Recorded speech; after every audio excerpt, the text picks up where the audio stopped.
Seres humanos que acompanham o Planeta Podcast, temos um recado para vocês. Show do Planeta Stand-Up, link na descrição. Então, mas isso só para eu entender, ela tem duas fases, então, pelo que você disse. Vindo de uma depressão, quer dizer, que é um estado que eu imagino que pode ser considerado como menos energético, porque a tendência é ficar mais na cama, ou não querer sair, ou evitar pessoas, vamos dizer assim. E essa fase de ativação. Essa fase de ativação que tem uma energia maior e tal, só para entender, deixar mais claro para mim, você disse algumas atividades que têm uma propensão maior para que ele exerça de maneira compulsiva, como compras, etc. Por exemplo, o trabalho não é uma atividade que ele pode utilizar dessa energia super avantajada para focar? Pode, ou acontece sim também? Acontece sim. Pode acontecer da pessoa, por exemplo, focar intensamente no trabalho e aí ficar extremamente workaholic durante um período, concentrando toda a energia naquilo ali. Mas aí a gente tem uma diferenciação, que é o quê? Eu tenho uma fase que é muito ativada, que eu costumo chamar de fogão, né? De tão grande que é. Mas o termo oficial é mania, é um episódio de mania. Pensa que é uma fase que a pessoa está intensamente ativada. Nessa fase, ela não consegue concentrar o suficiente para produzir um bom trabalho. Ela sempre pensa que é como se fosse um incêndio, sempre é prejudicial para alguém, né? Sempre é prejudicial para a vida dela, porque está demais.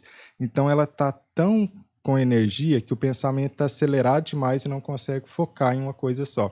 Enquanto existe uma fase de ativação que ela é menor do que essa, menos intensa que essa, que eu costumo chamar de foguinho, mas o termo oficial é hipomania. Certo. Então, com foguinho, até que você faz coisas boas, né? Um fogão da sua casa, você faz uma cozinha.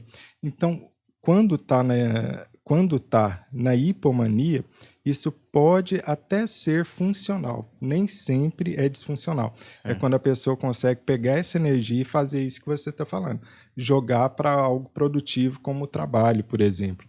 Mas aquela fase de mania é sempre prejudicial, não tem como tirar coisas boas dali. Na fase um pouco menos ativada, como a de hipomania, que é chamada, aí sim a pessoa pode tirar alguma coisa boa dali.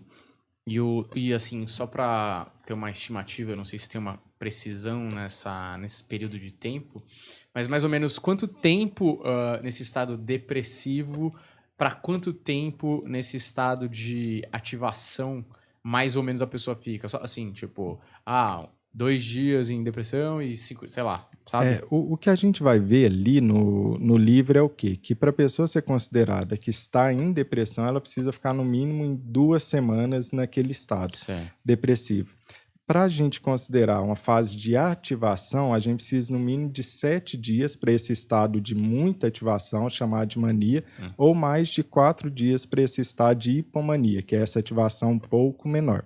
Inclusive, o próprio termo é esse, né? Hipo significa abaixo, é menos, reduzido. E mania é uma palavra grega que, infelizmente, significa loucura, né? Então, é uma péssima palavra para a gente, mas permaneceu com o uso ao longo do tempo, né?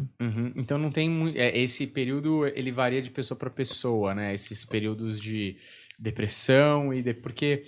imagino que para fazer um diagnóstico, às vezes pode confundir, né? Porque como o cara fica num estado depressivo ali por um tempo, o cara pode achar que aquilo é depressão. Exatamente. E não necessariamente né? E aí que a gente tem um grande problema, que é a demora no diagnóstico no transtorno bipolar.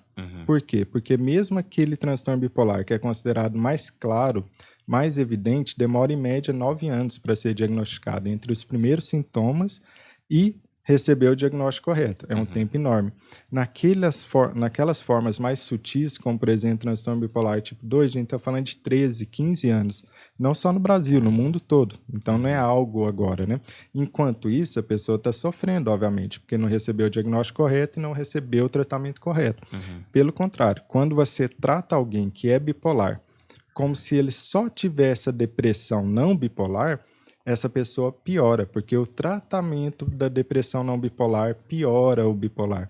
E esse que é o grande problema. O diagnóstico não é só para dar nome, para dar rótulo, nada disso. O diagnóstico define tratamento, porque se você não definir o diagnóstico correto, você vai dar um tratamento lá que vai piorar a pessoa. Mais ainda, por conta daquilo que deveria estar melhorando, o remédio errado para ela. Sim. E daí o conhecimento para bipolaridade é tão importante, porque 9 a 10 anos só para receber o diagnóstico, no caso mais evidente, pensa, é uma década de sofrimento, né?